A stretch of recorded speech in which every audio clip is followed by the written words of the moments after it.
to confirm, does everyone see kilobytes counting up? Yep. I see numbers getting bigger. All right, They're great. getting bigger pretty fast.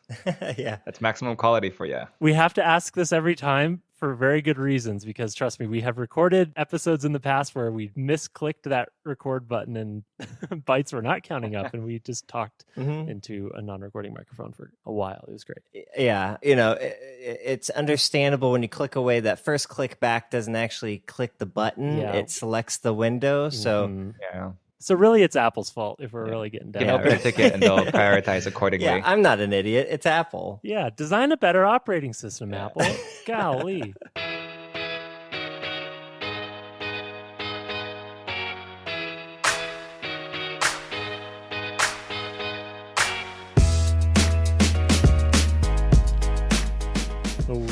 Welcome to episode 354 of the Design Details Podcast. I'm Brian Levin. And I'm Marshall Bach. Welcome back for another episode. Brian, we got another interview today. I feel like we didn't have interviews for a long, long time, and then two almost back-to-back now. The dry spell has been broken by two interviews.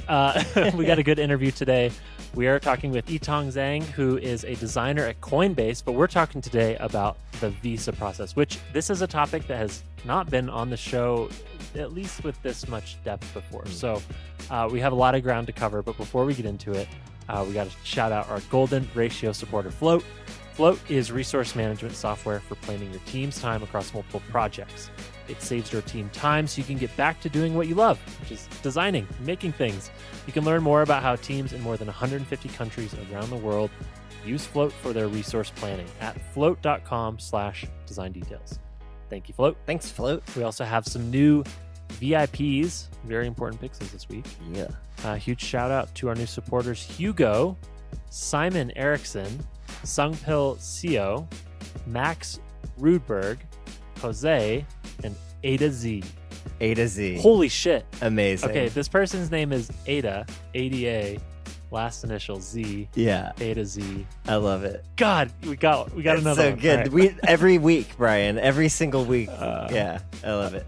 I love it so A much. to Z. It reminds me of do you know Jason Mraz? Yes. He had an album called Mr. A to Z, which I always thought was really clever because his last name is M-R-A-Z, and he called himself Mr. A to Z. Isn't that clever?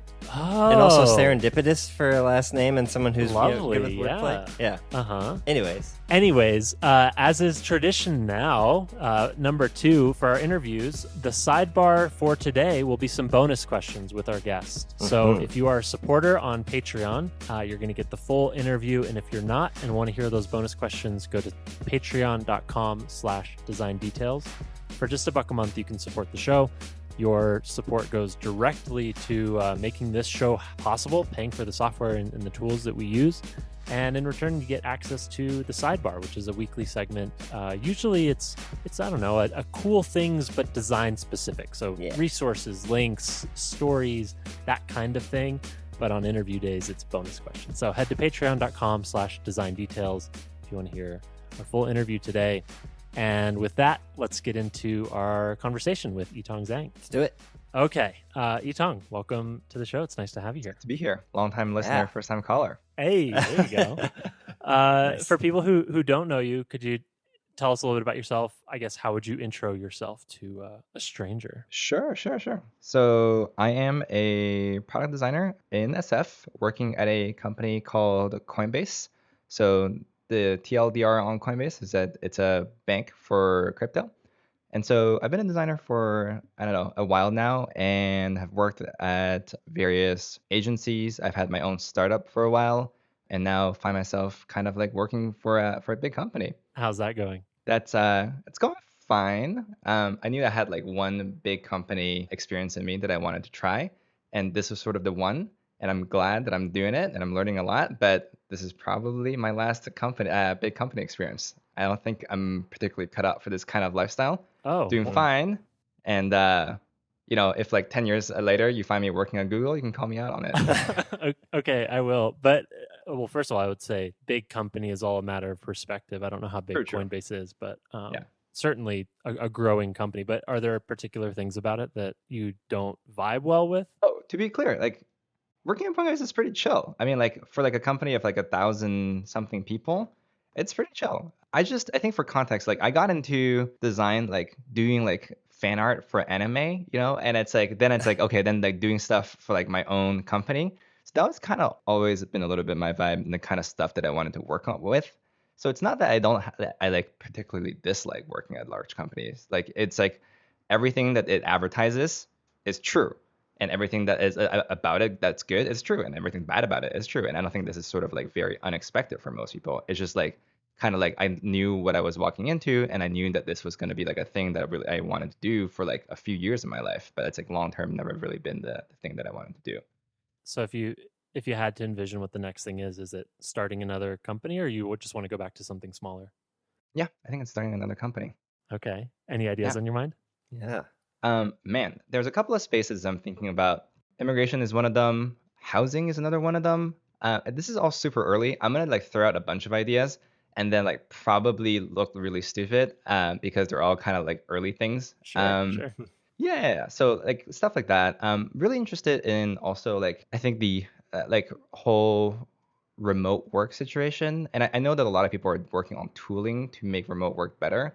But I'm sort of interested in how like this whole remote work thing affects the structure of like how we organize companies and teams and what like software opportunities there are there. Not in terms of like collaboration, but in terms of like how teams are put together. So that's kind of like the three spaces that I'm interested in. But I'm not trying to quit anytime soon. So these are all kind of like ideas like slow simmering in the back of my mind. I see. Okay. Well, I want to see how those evolve. Do you imagine you would start like I don't know, a product studio kind of model where you could try ideas across those three areas and see if anything sticks? Or are you going to just go one by one and kind of go all in and start three different startups until, well, I guess Yeah. until one of them works out either way? No, I think I have to pick one. Hmm. I think I have to pick one and just go all in on it. And then like hopefully it like is the last thing I do and it works out really well and I'm doing that for like a long time afterwards. But There you go. yeah, Or it does so well you don't have to do it for very long. I mean that too. But I think it always takes a little longer than like most people like make it out to be. So I'm kind of ready for this to be like a 5 to 10 year thing.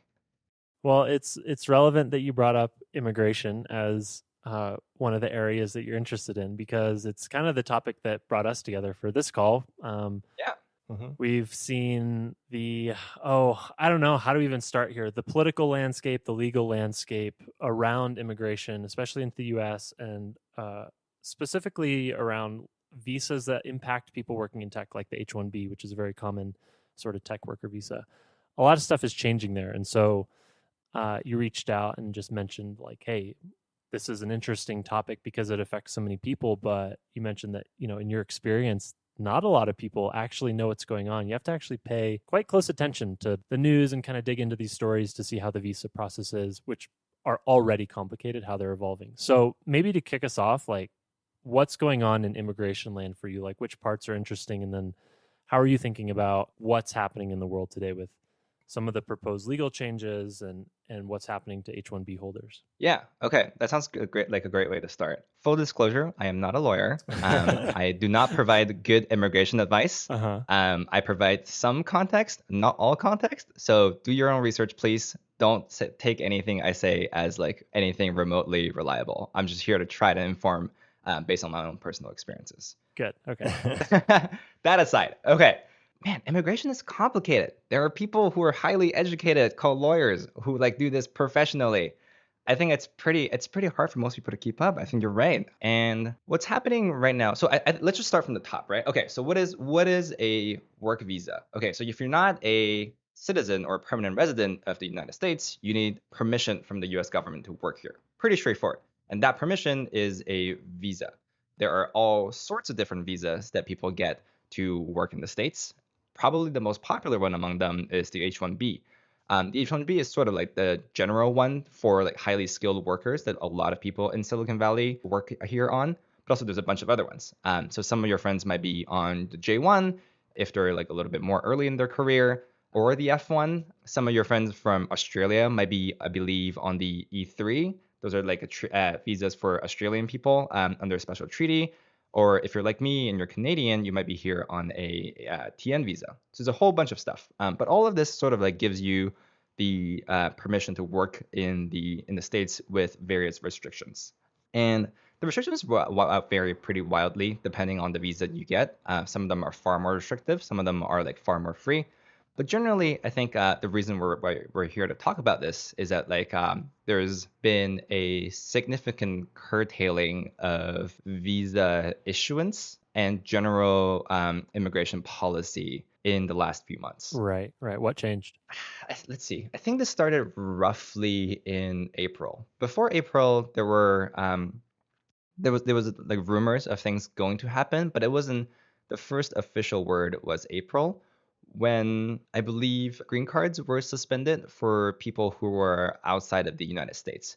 And also this like suspension came with the sort of like warning slash like foreshadowing of like a potential wider restriction for more work visa categories. And for green cards, for those of you who don't know, is like the permanent residency, I guess, permission in the United States. It's like the big one. It's like a lot of people are working towards that. That's like the one step before citizenship thing. Yeah. Okay, so what happened after? In June, we saw what was basically, I think people call it the H-1B ban, although it bans a couple of other things. I think it bans J visas for interns and L visas for internal transfers and a couple of other ones as well. And this basically means that for people who are outside of the US trying to come work in the US, it's pretty much not possible anymore. So if you're in France and you have an offer from Google, it just doesn't work anymore. Right. And I don't think it's going to work for the duration of this policy. It doesn't affect people who are in the country, though, as far as I know. This is like as far as I know. So for most people who are in the country, they can't leave the country anymore, or it's super risky to leave the country. But like if they're still here, they're not getting like deported or anything. Well, we'll dig into one thing there because this has been eye-opening for me, just getting to know more and more people who are on visas, is this idea of leaving the country. Like once you get in and you have your H-1B, it's great. But there is significant process and just emotional overhead to actually leaving the country and knowing that you're going to be able to come back in. So how does that work with like leaving and reentry and then the renewal process? Yeah. So let me talk about how it works under normal times. Let me talk about how it works right now, because it's super bonkers right now. Okay, so under normal times, depending on the kind of visa that you have, every time that you leave and re-enter the United States, you know that like immigration line, like when you fly back and you're at the airport and it's like US citizens this way, like tourists and foreigners this way, and then visas the other way. So you go through the visa line. And at the visa line, there is a immigration officer there who like checks your paperwork. And depending on the kind of visa that you have, there is a leeway that the immigration officer has on like judging whether you are within the bounds of your visa or if like your visa was done properly. So they can like with a degree of leeway depending on your visa, like give you a hard time at the border. I've personally had a couple of experiences at the border as a TN visa holder where they're like, hey, you know, this like, are you a designer? Like, what tools do you use? Do you know Illustrator? Because I hear people use Illustrator, which is pretty bananas, right? Because like this is some person in the like immigration who's like talked to me about Illustrator, and I was like, oh well, I use Figma, but let me talk about Illustrator because that like you asked about that, and I don't want to be in trouble. Did they ask you if designers should code? Oh, Jesus, man, they would have gotten a really long take, and I think I probably would have been asked to leave the country. Hey, that's kind of that's a nice sort of little border entry question for designers. Yeah. It's like the top questions, like should you be a manager? Should designers code? Nah. Okay, so normally you come back through, they check your paperwork and decide if you're within the bounds of your visa. That's right. So they give you a little bit of a hard time if you know they're in a bad mood, but it's not too bad usually. So what's happening now? So now, if you have a valid visa stamp in your passport, you're technically allowed to leave.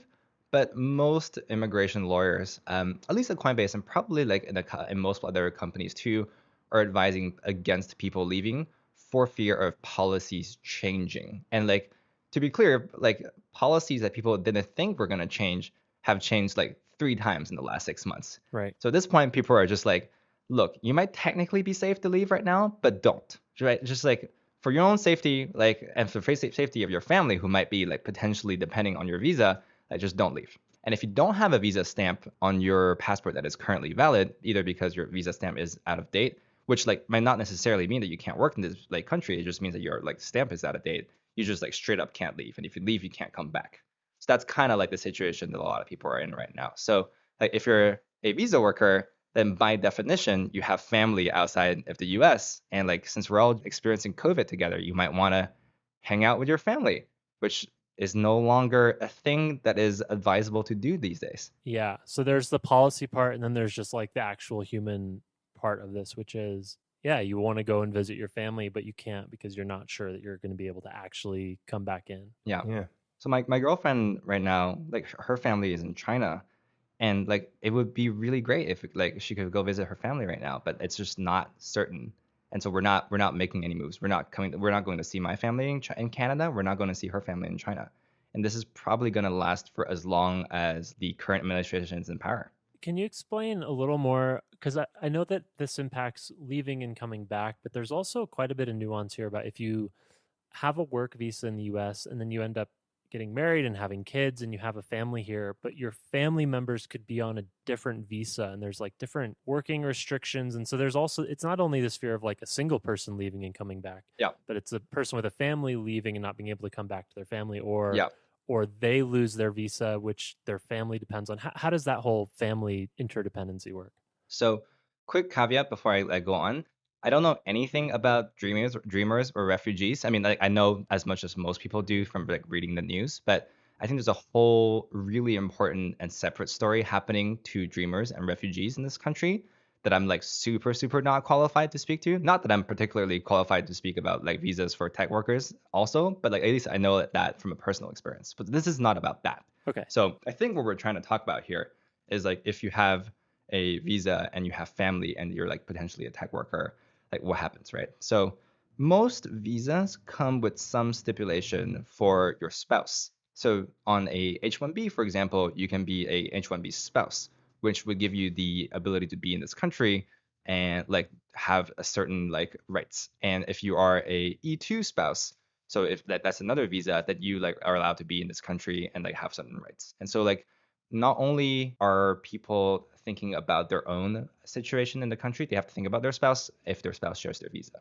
So for example, for my girlfriend and I, like we have to think about like, okay, if I quit my job somewhere in the end of next year and like I want to start a company and now I have to like choose the visa that I would like to apply to start the company under. And there's probably a couple of options available to me. And so I have to think about like, all right, well, given the current state of immigration in the US, what considerations do I have for like my girlfriend who potentially might need a spousal visa down the line if her H-1B lottery doesn't come down? And there's like that kind of like three-dimensional chess that you have to play with like both your relationship and your immigration status in a country, which is kind of also tricky. Could you say more about there's two things there. One is the lottery system. I think maybe not everyone's aware of how the lottery works, and I guess I'm not even fully aware of how the numbers shift and how that whole process works. There's the lottery, but then we should talk also about switching jobs, because once you have an H-1B, there's still additional restrictions about there's switching jobs certainly, but then there's side projects and like working for yourself and kind of restrictions all the way down. So maybe let's start with lottery and then go on to the other part. Yeah, totally. Okay, so for those of you who might have heard about this lottery, there is a cap to how many people can be issued a H-1B every year in the United States. So what you do is you enter a literal lottery, and then like you hope that you will be selected to be issued a visa. And if you don't, it's a yearly process. So you have to try again next year. Many people who try for a lottery are here on some sort of like internship visa or a student visa. So this is what like that happened with my girlfriend. She did her master's degree here and then started working under what is called a OPT. So I think that's like opportunity for like practical training or something, which basically like if you do an advanced degree in the US, you get to have a certain amount of time, and the time can be shorter or longer depending on whether you're working in STEM or not, to like work in the States. But that's like a temporary authorization. So during this time that you're allowed to work in the States temporarily, you have to try for the lottery every year. And hopefully you get the H-1B lottery, which means that like after that, you are allowed to work for as long as your H-1B is valid, which is much safer than you're at your temporary visa. And if you don't get the lottery, then you're like kind of like shit out of luck, and you have to like figure out something. So that's the lottery. So what happens then if you want to switch a job? You have to find an employer, first of all, who is willing to sponsor an H-1B. So not all employers are willing to do it. In tech, I think there's this assumption that a lot of the bigger employers are willing to do it. And I think that's broadly true. Well, can you explain more about what the sponsorship means? Because I think there's even some more interesting details there. There's like the Yeah. cost, but also like there's just process and legal work. So how does that sponsorship process go?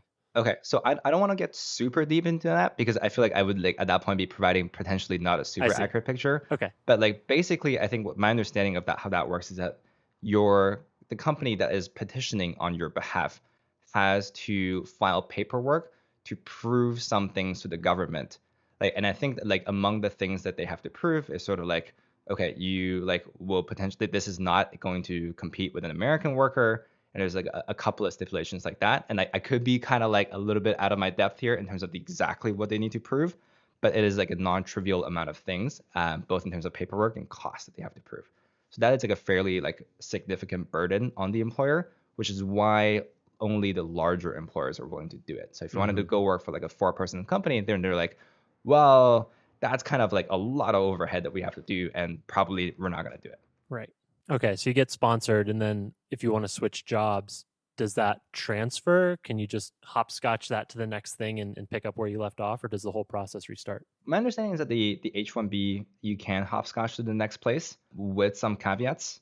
I think what you might be thinking of is the green card process, which, yeah, you are not able to hopscotch so easily. We can get into, I don't know if you were asking about this, but for green cards, you have to start the process with an employer and like wait a significant amount of time with that employer before you are able to switch without losing your place in the queue to get your green card. And that has like a fairly long process. I think it's probably like a year to like a year and a half. That one's country dependent, right? That one's country dependent. So if you are Indian or Chinese born, aka me, it could take you anywhere from like 5 to like 11 years, which like is mega long. Yeah. Yeah.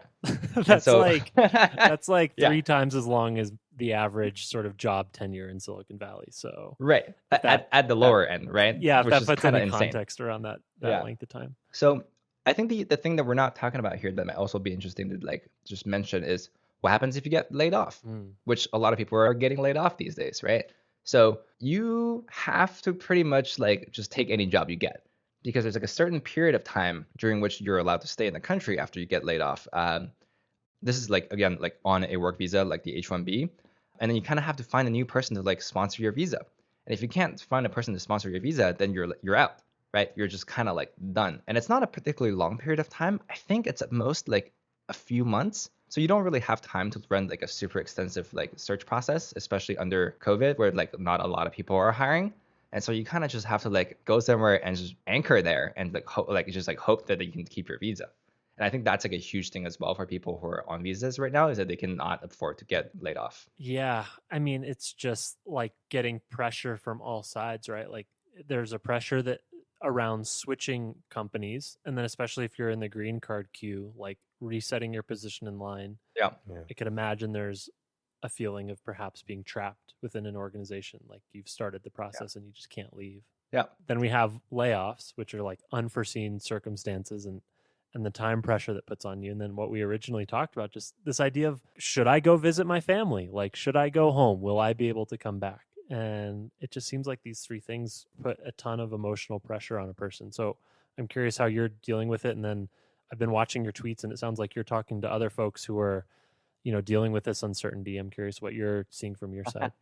Yeah. The tricky thing about immigration and visa work is that it's a little tricky to talk about it in public because there is a significant amount of judgment exercised by the specific person at immigration who is processing your visa or your green card. And it's a little bit tricky to talk about in public because you never really know what that person might interpret what you say in public if there's a public record of it.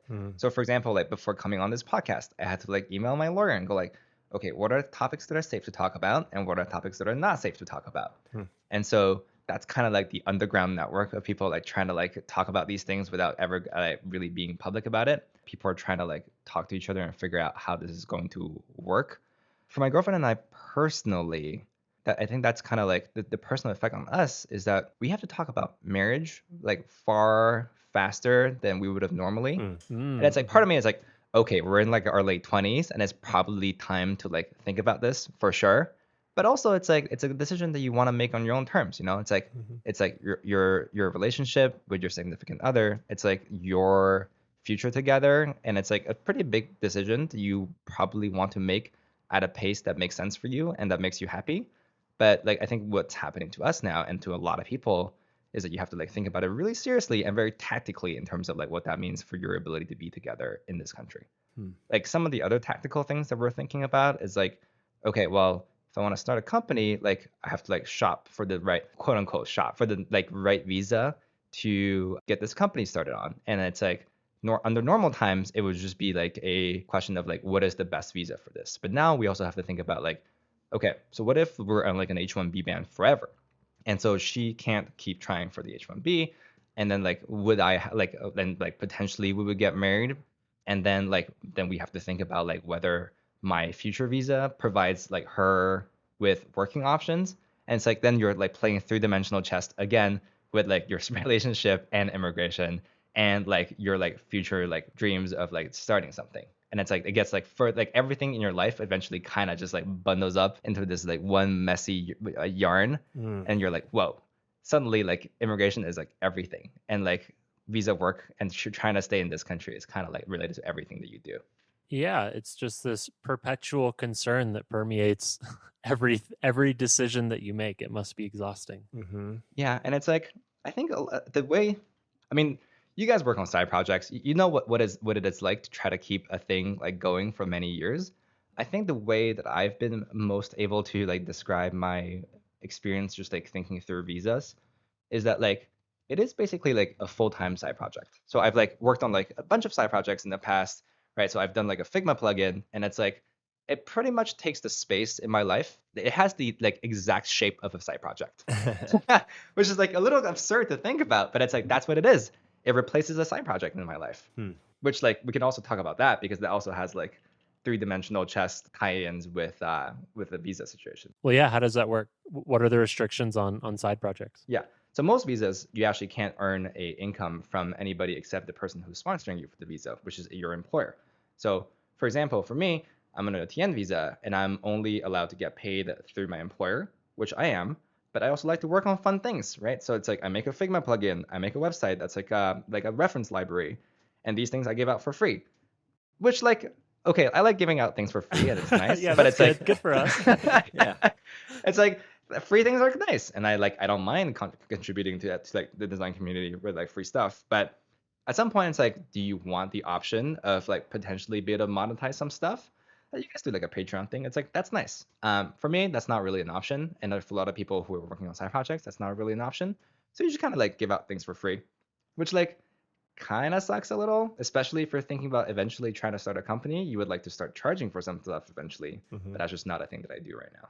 Are there different rules that apply if you were to formalize a side project and actually register a company? Is that a viable option, or does that violate the visa terms? You can go for a entrepreneur visa. There's no like entrepreneur visa, but there's one where basically like you make a significant investment in a company, and then you really go for it like full time. I think you have to invest on the order of ish 100K.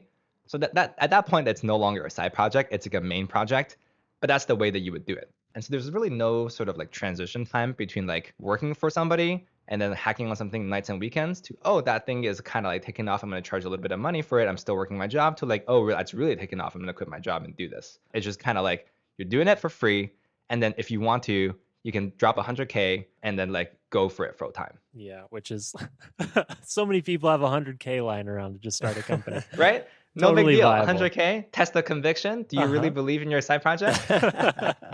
Yeah, I mean, it's going to make you commit one way or another. So, Yeah. you know, when we were talking on Twitter, you mentioned that you've encountered a lot of people who, I suppose, understandably might not know all the intricacies of the visa process and what people who are on visas are going through.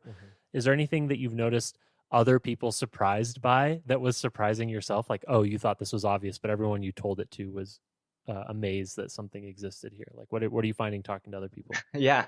I think people are like, if they have looked into this a little bit, they're kind of aware of the difficulty when you get fired or trying to find an employer. I think the thing that trips people up is usually like, oh, you can't work on a side project and charge for it. Yeah, dude, I would like to charge for things too, but like everybody's getting stuff for free now thanks to Uncle Sam. So that's kind of the thing that kind of surprises people, and I think it's especially surprising to people who are the Silicon Valley like entrepreneur type, where they're like, yeah, of course, the way that you start a company is that you like work on something on their spare time and you charge money for it, and then you're just like, oh, actually, that's not an option.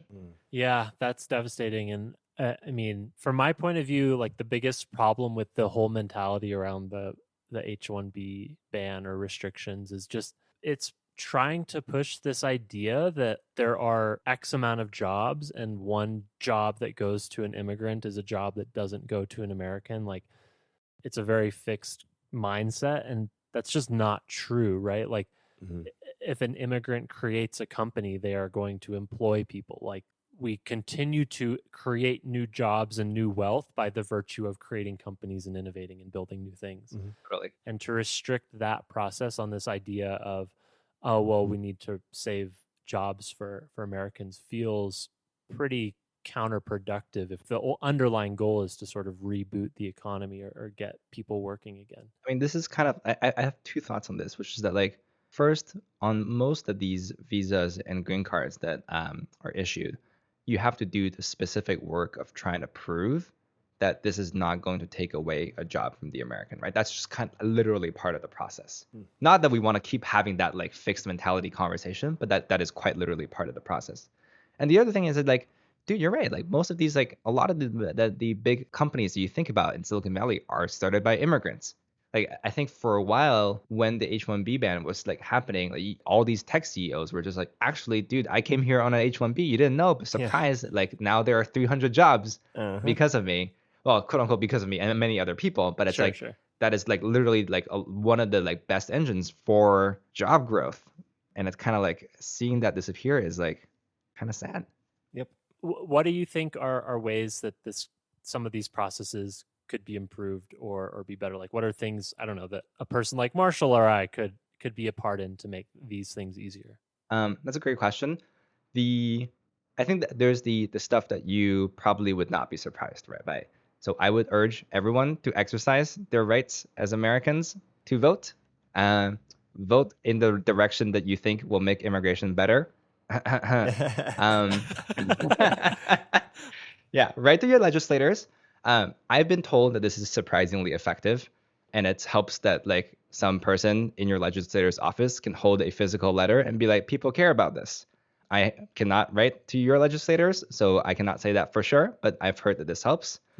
I would also say that there are also a lot of examples of visa and immigration systems that work well out there.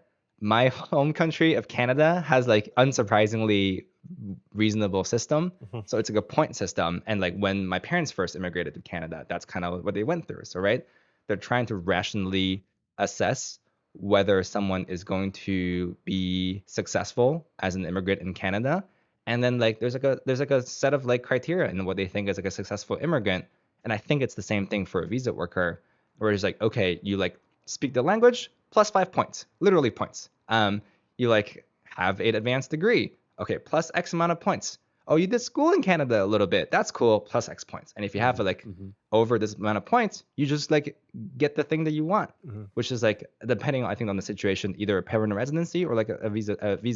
And it's like if you were trying to rationally build a system that maximized the amount of really like smart people who are going to come to a country and make a good impact, that's probably one way to do it. I mean, I love that framing. It's like, how do we maximize the number of smart people who not only want to come here, but then are able to come here and make important changes in the way we, in our world, use technology and the tools we use and the things that sort of power modern civilization. So yeah, I think that's a useful framing. Cool. Yeah. Okay. Let's jump over to cool things then. And then we'll wrap up. Sweet. My cool thing this week, I've loved watching people on Twitter ever since WWDC just cranking out resources for the Figma community. I'm sure y'all remember way a long time ago, I don't even remember which iOS version it was, but the Tihan and Lax sketch files of all the UI kits. And we've gotten the UI kit evolution every year. It kind of evolved from Sketch at Tihan and Lax, and then it became a Facebook thing, and then it started migrating to Figma. Anyways, Joey Banks, like I think within a couple days of Dub put out, a work in progress iOS 14 UI kit on Figma. So that's my cool thing this week. I've been dipping my toes into that, just grabbing some quick pre-made assets with nice auto layout and things like that. So if anyone else is working in iOS and doing some iOS 14 early work, I'll have a Figma link in the show notes for you. That's the UI kit by Joey Banks. That's funny you mention that. I literally have a tab open in the background with I just duplicated that file right before this started. Lovely. Yeah. There you go. All right, Marshall, what you got? Okay, my cool thing is at long last, it is available to us peasants. Hamilton with the original cast performance is on Disney Plus, and if you've listened to the soundtrack a billion times as I have, then it's really cool to actually see what's happening on stage rather than just in the theater of my mind of like, okay, this is probably what's going on. I know enough about the characters, having listened to it, that like, okay, this is probably happening.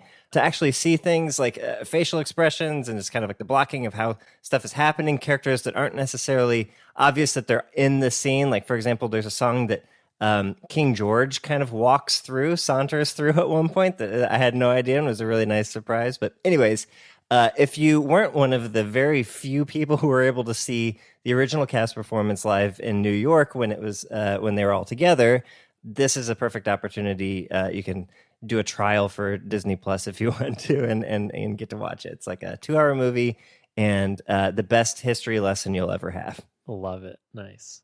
All right, Yitong, over to you. Hit us. Cool. Okay. I have been a big fan of people sharing their feelings on the internet. I don't know if this happened over last week, but I've started noticing it last week. I think the two main things that I want to point people to is this essay by Ankit, I hope I'm saying his name right, called Being Alone. Okay. And also this blog post by Laura Deming about being sad. And just being able to talk very openly about your feelings on the internet is a skill that I would like to have. And I'm really inspired by people who do it with vulnerability and well. That's awesome, man. I'm inspired by people who do that, and mustering the courage and confidence to do that myself is asking a lot. Cool. Yeah. Will you send me those links and we'll have those in the show notes? All right. Awesome. Well, Yitong, thank you again so much for coming on and teaching us some of the the complicated world of visa work in the US. It is a messy area, and I think, as you pointed out, like the more people learn about how complicated it is, the more surprised they are about like, oh, this is what people are dealing with every day of their lives. So thank you for taking the time to share that with us. Yeah, and thank you for giving me the chance to come talk about this. Appreciate it, man. All right. I think that was a good interview. I didn't do much talking during it, Brian. I was just so captivated by the amazing questions you were asking and the amazing answers that Yitong was giving us. Sitting back, absorbing the information like a listener yourself, Marshall. Yeah, exactly. I know very little about this stuff, so I thought it was best to keep my mouth shut. But I was here, and I thought it was a good interview. Yeah, it was great. Thank you again, Yitong, for joining us on the show. Yeah. We hope you enjoyed it. If you did, please tweet at Yitong. We have his Twitter handle in the show notes. I'm sure he would really appreciate hearing from you, that you listened, and hopefully learned something from it. So tweet it. And we would love to hear your feedback as well. You can tweet at us anytime. We're at Design Details FM on Twitter. If you're enjoying the show and wished you'd heard the full episode, you can subscribe to our Patreon at patreon.com/designdetails. For just $1 a month, that gets you access to our weekly segment called The Sidebar. And today our sidebar was some bonus questions during our interview. So it's patreon.com/designdetails. Thank you again to our new supporters this week. We really appreciate it. It makes this show possible. Thank you. If you need more podcasts for your ears, go to spec.fm. That's our podcast network for designers and developers just like you. Otherwise, we'll be on Twitter thinking of topics for the next show. So if you have questions, you can always ask us there on our GitHub at github.com/specfm. Yeah, we went a little bit long in this episode because it's an interview, but we do want to do some follow-up on the iOS 14 or just the general Apple event stuff. So if you have more things to send us, we've already collected several tweets from y'all, and we'll talk about it more in next follow-up. All right. Well, we'll catch you next week. Bye.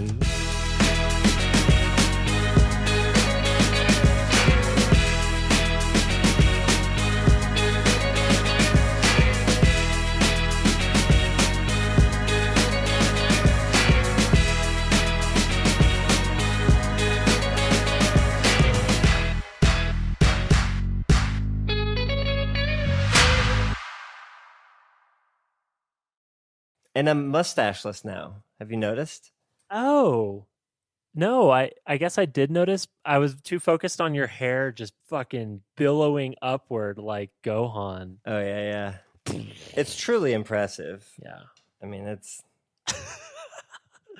Oh, listeners, I'm looking at Gohan Super Saiyan level 2 right now. Brunette. You remember Syndrome from the first Incredibles movie? Hang on. Syndrome Incredibles. Oh, yes. Oh, like the main bad. Yes. Okay. Yeah. This is you. Yes. This is it. This is you. Here we Yeah. go. That's what I've become. Just brown, not red hair. Yeah. Yeah, amazing.